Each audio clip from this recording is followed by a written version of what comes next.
Hello বন্ধুরা, আমি আবার চলে এসেছি মালদা থেকে মার্সি। মানুষ বড়ই স্বার্থপর। আমরা জন্মের পর থেকেই শুনে এসেছি, আজও শুনি, ভবিষ্যতেও শুনব। কিন্তু স্বার্থের দুটো রূপ আছে। প্রথম স্বার্থ হচ্ছে মানুষ শুধু নিজের দিকটায় দেখে, নিজের ভালোর জন্য যা যা করণীয় শুধু নিজের কথাটা চিন্তা করে এরকম আচরণ করে।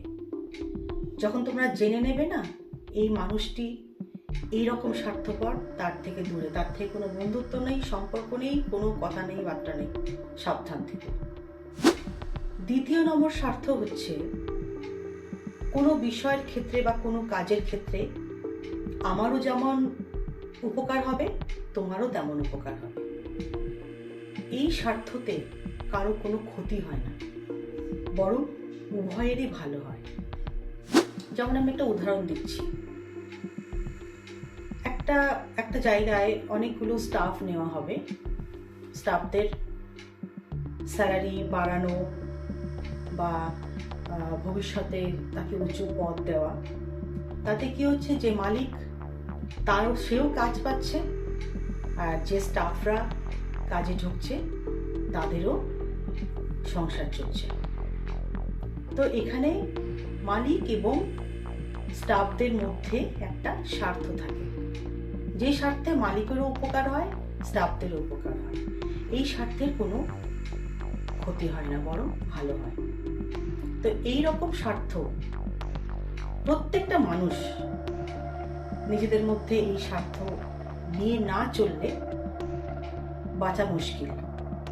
কেননা আমাদের পৃথিবীতে শুরু থেকে শেষ পর্যন্ত বা শুরু থেকে এই পর্যন্ত একটা নেটওয়ার্ক কাজ করে। সমস্ত সম্পর্কে নেটওয়ার্ক, পৃথিবীর সমস্ত বিষয়ের উপর নেটওয়ার্ক চলতে থাকে। নেটওয়ার্ক ছাড়া আমরা বাঁচতে পারি না। যেমন যদি আমরা খাবার না পাই তাহলে আমরা বাঁচবো না। এই খাবার তৈরি করছে কারা? চাষিরা। তারা মাথার ঘাম পায়ে ফেলছে, কঠোর পরিশ্রম করছে, করে সেই খাদ্য আমাদের কাছে পৌঁছাচ্ছে এবং তার বিনিময়ে আমরা তাদেরকে অর্থ দিচ্ছি, সেই অর্থে তাদের সংসার চলছে। তো এই যে স্বার্থ, প্রত্যেকটা মুহূর্তে, প্রত্যেকটা দিন, প্রত্যেকটা মানুষের সঙ্গে এই স্বার্থ আমাদের লেগে থাকে। সুতরাং স্বার্থকে সবসময় আমরা খারাপ বলবো না। স্বার্থকে বোঝার পর আমরা যে সত্যি স্বার্থপর, এই বিষয়টা যত তাড়াতাড়ি সম্ভব আমাদের বুঝে গেলে আমার মনে হয় মানুষকে বুঝতে আমরা ঠিকভাবে বুঝতে পারবো, মানুষকে বুঝতে ভুল করব না এবং আমরা কষ্ট পাবো না।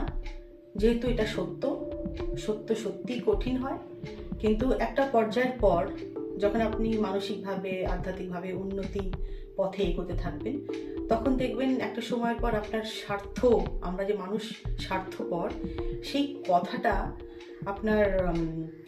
কথাটা মানতে বা স্বীকার করতে বা গ্রহণ করতে আমাদের কোনো কষ্টই লাগবে না, কোনো খারাপও লাগবে না, কেননা কথাটাই হচ্ছে সত্য। যেমন শীতকালে সূর্যের আমরা প্রচণ্ড প্রশংসা করি, আহা সূর্যের তাপ না পেলে কি কষ্ট হচ্ছে, খুব ঠান্ডা লাগছে, সূর্যের বসলে পারে আরাম লাগছে। অথচ সেই গ্রীষ্মকালে সেই সূর্যকে আমরা গালাগালি করছি, এত রোদ, এত এই সমস্যা হচ্ছে, নানান রকম। আমরা মানুষ, আমরা যা করি নিজের কথা ভেবেই করি, নিজের স্বার্থের জন্যই করি, নিজের দিকটা দেখেই করি। অন্যের জন্য আমরা কিন্তু খুব কম চিন্তা করি। কিন্তু আমাদের সমাজে এরকম মানুষ আছে যারা সত্যি নিজের স্বার্থটা দেখেই না, অন্যের জন্য করে, অন্যের কথা ভাবে, অন্যের ভালোর জন্য চিন্তা ভাবনা করে এগিয়ে যায়, তারা স্বার্থ নিয়ে চলে না। এরকম মানুষদের আমি স্যালুট দিই। এরকম মানুষ আমাদের সমাজে বর্তমান কিন্তু খুব বিরল। স্বার্থের কথা মনে পড়লে একটা বিষয় না বললে নয়। মানুষকে যে ভালোবাসে না, তার মধ্যে স্বার্থ থাকে প্রচুর। কম স্বার্থের মানুষ কম থাকে, এটাও যেমন সত্য। নিঃস্বার্থভাবে ভালোবাসে একজনই, সে হচ্ছেন ওই যে উপরে বসে আছেন ঈশ্বর। তিনি একমাত্র নিঃস্বার্থভাবে মানুষকে ভালোবাসতে পারেন। এছাড়া পৃথিবীতে যত সম্পর্ক আছে সব সম্পর্কের মধ্যেই কিছু না কিছু স্বার্থ থাকে। স্বামী স্ত্রীর মধ্যেও স্বার্থ থাকে, সন্তান বাবা মার মধ্যেও সম্পর্ক স্বার্থ থাকে, সব কিছুর মধ্যে স্বার্থ থাকে। হয়তো স্ত্রীরা স্বামীর উপর কোনো কিছু বিষয়ের উপরে অসন্তুষ্ট লেগে আছে, তখন স্বামী কী করলো, বউকে দরকার যেহেতু তার শরীর খারাপ বা আরও অন্যান্য কোনো সমস্যায়, তখন বউকে খুব ভালো ব্যবহার করে সম্মান জানিয়ে পাঠিয়ে একদম পটিয়ে নিল। তার মানে এখানে কি করলো, সে স্বার্থ কাজ করলো। আর সেই বউটা মূর্খ, সে স্বামীকে এতটাই ভালোবাসে, সে স্বামীর প্রতি এতটাই বিশ্বাসী যে সে বুঝলো না যে তার স্বামী তাকে ইউজ করছে স্বার্থের জন্য, যে তার বউকে দরকার পড়ে। এইটা একটা আমি ছোট্ট উদাহরণ দিলাম। এইরকম প্রচুর প্রতিনিয়ত ঘটনা স্বার্থের আমাদের দৈনন্দিন জীবনে আমরা দেখতেই থাকি।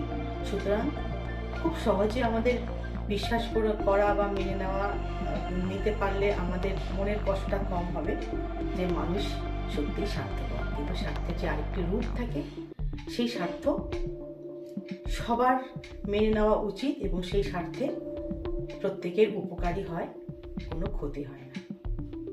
কেমন লাগলো আজকের ভিডিও অবশ্যই কমেন্ট করে জানিও আমার বন্ধুরা। বাই।